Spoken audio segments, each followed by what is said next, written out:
YSR Congress party అన్నదాత పూర్వ అనే కార్యక్రమం ద్వారా ఈరోజు అన్ని ఆర్డీఓ కార్యాలయాల దగ్గర ఒక వినతి పత్రాన్ని రైతు నాయకులు వైఎస్ఆర్ పార్టీ శ్రేణులు అందరూ కలిసి ఆర్డీఓ గారికి వినతి పత్రం ఇవ్వమని చెప్పి జగన్మోహన్ రెడ్డి గారి ఆదేశాల మేరకు ఈరోజు మన డోన్ ఆర్డీఓ గారికి ముఖ్యంగా రైతు సమస్యల గురించి ఈరోజు యూరియా కొరత ఎదుర్కొంటున్న విషయం గురించి ఇక్కడ ఒక వినతి పత్రం కూడా ఆర్డీఓ గారికి ఇవ్వడం జరిగింది.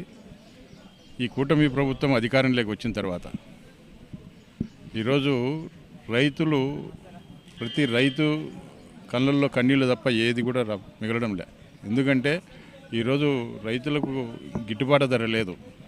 ఏ పంటకు ఒక మిర్చి పంట కానీ, ఒక ఉల్లి కానీ, ఒక వరికి కానీ, ఏ పంటకు కూడా పొగాకు కానీ ఏ పంటకు కూడా గిట్టుబాటు ధర లేదు. సరే, గిట్టుబాటు ధర లేదు, మరి కనీసం ఈరోజు ఎరువులకు సంబంధించి ముఖ్యంగా యూరియా ఈరోజు రాష్ట్రంలో ఎక్కడికి వెళ్ళినా కూడా ఏదో ఈ ప్రాంతంలో బాగుంది, ఈ ప్రాంతంలో బాగలేదు అనేది కాదు, మొత్తం రాష్ట్ర వ్యాప్తంగా ఈరోజు యూరియా కొరత ఎదుర్కోవడం జరుగుతూ ఉంది. మేము గత 4-5 నెలల క్రితమే కలెక్టర్ గారిని కలిసి ఒక వినతి పత్రం కూడా ఇవ్వడం జరిగింది, మేడం గారికి కూడా. ఈ విధంగా ఈ యొక్క జిల్లాలో ముఖ్యంగా నంద్యాల ప్రాంతంలో ఈ యొక్క ఏపీలోనే ఎక్కువగా వరి పంట ఎక్కువ వేసే ప్రాంతం నంద్యాల ప్రాంతం. ఈ నంద్యాల జిల్లాకు ప్రత్యేకంగా ఎక్కువ మోతాదులో ఈ యొక్క ఎరువులు తెప్పియండి. ముఖ్యంగా ఈ యొక్క యూరియా కొరత ఏర్పడుతూ ఉంది. ఈ యొక్క తెలుగుదేశం పార్టీ నాయకులు కనుసన్నల్లోనే యూరియా కూడా మరి వాళ్ళ ఇళ్ళలోకి తీసుకుపోతున్నా కూడా అధికారులు ప్రేక్షక పాత్ర వహిస్తూ ఉన్నారు. ఈరోజు ప్రతి గ్రామంలో ఆర్బీకే కేంద్రాలు జగన్మోహన్ రెడ్డి గారు ఏర్పాటు చేసినారు కాబట్టి ఆ ఆర్బీకే కేంద్రాల ద్వారా ఈ యూరియా మరి రైతులకు మరి ఇవ్వండి అని చెప్పి మేము చెప్పడం జరిగింది. మరి ఈరోజు లారీల్లో యూరియా వస్తూ ఉంది. మరి యూరియా వచ్చినప్పటికీ కూడా ఎక్కడ రైతులకు నిజమైన రైతులకు ఎక్కడికి పోవడంలే, అది దళారుల చేతులు లేకపోతూ ఉంది. ముఖ్యంగా తెలుగుదేశం పార్టీ నాయకులు ఒక్కొక్క నాయకుడు ఇళ్లలో 100 నుంచి బస్తాలు వాళ్ళ ఇళ్లలోనే ఉన్నాయి. మరి సామాన్యమైన రైతులు ఈరోజు యూరియా లేక యూరియా దొరక్క 272 రూపాయలు చేసే ఒక బస్తా 450 నుంచి 500 రూపాయలు ఈరోజు బ్లాక్ మార్కెట్లో కొంటా ఉన్నారు. మరి అది కూడా ఏదైనా ఒక యూరియా బస్తా కావాలంటే దానికి సంబంధించి నానో యూరియా అని చెప్పి అది సపరేట్గా దాన్ని కొనాలని చెప్పి మళ్ళీ అది ఒక డిమాండ్. ఈరోజు రైతులను అంత గజిబిజి గందరగోళం చేస్తూ ఉన్నారు ఈ ప్రభుత్వం వచ్చిన తర్వాత.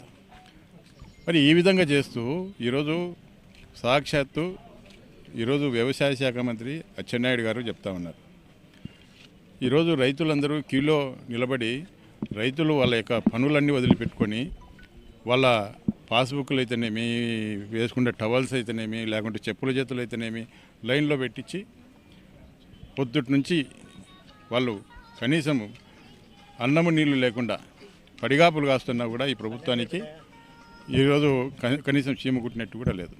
మళ్ళీ పైగా ఈరోజు ఈ యొక్క అచ్చెన్నాయుడు గారు హేళన చేస్తూ ఉన్నాడు.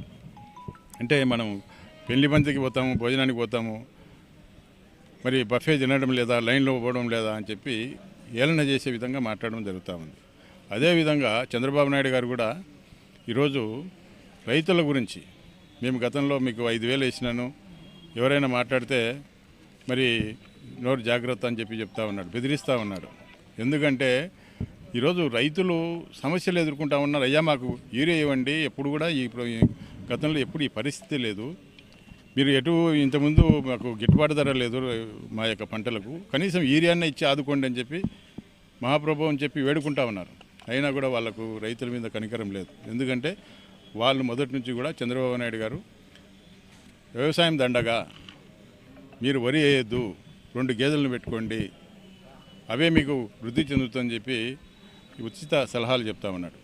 కానీ ఈరోజు కేవలం ఆయన డైరీ బాగు కోసం ఆలోచన చేస్తున్నారు తప్ప ప్రజల గురించి కానీ, రైతులు ఈ విధంగా ఇన్ని సమస్యలు ఎదుర్కొంటూ ఉన్నారు, ఏ విధంగా ఈ సమస్యలు పరిష్కారం చేయాలి అంటే జగన్మోహన్ రెడ్డి గారు కూడా సచివాలయ వ్యవస్థ ఏర్పాటు చేయడం జరిగింది. అదేవిధంగా ఈరోజు ఆర్బీకే కేంద్రాలు ఏర్పాటు చేయడం. మరి ఆర్బీకే కేంద్రాల ద్వారా గతంలో మా 5 సంవత్సరాల జగన్మోహన్ రెడ్డి గారి మరి టైంలో ఎక్కడ కూడా యూరియా కొరత రాకుండా మరి రైతులను పండించిన పంటకు గిట్టుబాటు ధర కల్పించడం జరిగింది, యూరియా కొరత రాకుండా చూసుకోవడం జరిగింది. మరి ఇప్పుడే ఎందుకు వస్తూ ఉంది? ఇదంతా కూడా తెలుగుదేశం పార్టీ నాయకులు ఈరోజు ఇసుక అయితేనేమి, మట్టి అయితేనేమి, ఈరోజు కబ్జాలు అయితేనేమి, ఇవన్నీ కూడా చేస్తూ ఉన్నారు. దీన్ని కూడా యూరియాను కూడా దీన్ని రైతులకు అందకుండా వాళ్లకు సంబంధించిన నాయకులకు, వాళ్ళ ఎమ్మెల్యేలకు, వాళ్ళ మంత్రులకు, వాళ్ళ ఇళ్లలో యూరియా ఉంది తప్ప యూరియా లారీల్లో వస్తూ ఉంది. కానీ ఎవరికి వెళ్తూ ఉంది? ఈ యొక్క తెలుగుదేశం పార్టీ నాయకులు ఇళ్లలోకి వెళ్తూ ఉంది. ఎక్కడ కూడా రైతులకు ఇచ్చే పరిస్థితి లేదు. మేము ఆర్డీఓ గారికి కూడా ఒకటే ఇప్పుడు విజ్ఞాపన పత్రం కూడా ఇవ్వడం జరిగింది. మీరు దయచేసి ముఖ్యంగా ఈ యొక్క డోన్ ప్రాంతంలో కూడా వరి పంట ఎక్కువ వేస్తూ ఉన్నారు, మొక్కజొన్న ఎక్కువ వేస్తూ ఉన్నారు. మరి ఈ టైంలో ఇది సీజన్, ఈ టైంలో మీరు ఈ యొక్క యూరియా ఇస్తే రైతులకు ఉపయోగం ఉంటుంది. మీరు అయిపోయిన తర్వాత ఇచ్చినా ఉపయోగం లేదు. మీరు వ్యవసాయ శాఖకు సంబంధించిన అధికారులతో ఒక సమావేశం ఏర్పాటు చేసి మీరు అందరికీ కూడా ఆర్బీకే కేంద్రాల ద్వారా ముందు ఒక లారీ వచ్చిన తర్వాత ఏదైతే పాస్బుక్లు ఉన్నాయో ఎందుకంటే ఎకరం ఉండేవానికి అదే ఉంది, 100 ఎకరాలు ఉండేవానికి అదే ఉంది. అసలు పొలం లేని వాడు కూడా ఈరోజు మాకు కావాలంటున్నారు. ఎందుకంటే ప్రతివాడు ఈరోజు బ్లాక్ మార్కెట్ అమ్మాలా, ఏదో తీసుకొని పోయి అమ్ముకోవాలని చెప్పి ప్రయత్నం చేస్తూ ఉన్నారు. అటువంటిది కాకుండా నిజమైన రైతులు ఎవరున్నారు, నిజమైన రైతులకు యూరియా ఇవ్వండి, యూరియా కొరత నివారించండి, మీరు ఒక మీటింగ్ ఏర్పాటు చేయమని చెప్పి కూడా చెప్పడం జరిగింది. మరి ఆ విధంగా తప్పకుండా ఏర్పాటు చేస్తామని చెప్పి కూడా ఆర్డీఓ గారు హామీ ఇచ్చినారు. కాబట్టి ఇక ముందైనా కూడా ఇటువంటి పరిస్థితి పునరావృతం కాకుండా ప్రభుత్వం చర్యలు తీసుకోవాలా. అదేవిధంగా ఈరోజు వైఎస్ఆర్ పార్టీ శ్రేణులందరూ కూడా రాష్ట్రంలో మరి పెద్ద ఎత్తున ఈ ధర్నా కార్యక్రమం చేయాలా, నిరసన తెలియజేయాలా, ర్యాలీలు చేయాలని చెప్పి మేము ఆలోచన చేసినాం.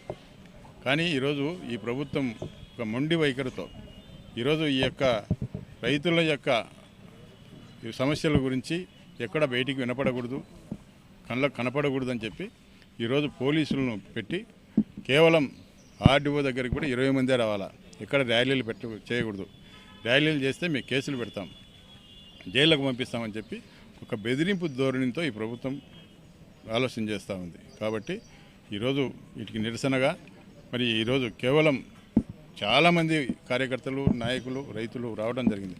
అయినప్పటికీ కేవలం ఒక 20 మంది మాత్రమే ఇక్కడికి వచ్చి మరి వినతి పత్రం కూడా ఇవ్వడం జరిగింది. ఏదేమైనా కూడా జగన్మోహన్ రెడ్డి గారు రైతుల గురించి, రైతు కుటుంబం నుంచి వచ్చినారు కాబట్టి ఆయనకు రైతుల యొక్క సమస్యల గురించి అవగాహన ఉన్న వ్యక్తి. కాబట్టి గతంలో ఆయన పరిపాలనలో ఎక్కడా రైతులకు సమస్య రాకుండా మరి చూసుకోవడం జరిగింది. ఈ ప్రభుత్వం కూడా మేము ఒకటే ఆలోచన చేస్తూ ఉన్నాం. మీరు ఏదో గతంలో ఇది వ్యవసాయం దండగా అని చెప్పినారు కాబట్టి ఇప్పుడు కూడా దండగా చేయాలని చెప్పి ప్రయత్నం చేయకుండా మీరు ఇప్పటికే ఈ ప్రభుత్వం వచ్చిన తర్వాత ఈ 15 నెలల కాలంలో రైతులకు నడ్డి విడిచడం జరిగింది. వాళ్ళు పండించిన పంటకు గిట్టుబాటు ధర లేకుండా చేయడం జరిగింది. కాబట్టి ఇప్పటికైనా కూడా కళ్ళు తెరిచి కనీసం యూరియా అన్నా కూడా మీరు సప్లై చేయాలని చెప్పి మీకు కోరుతామండి.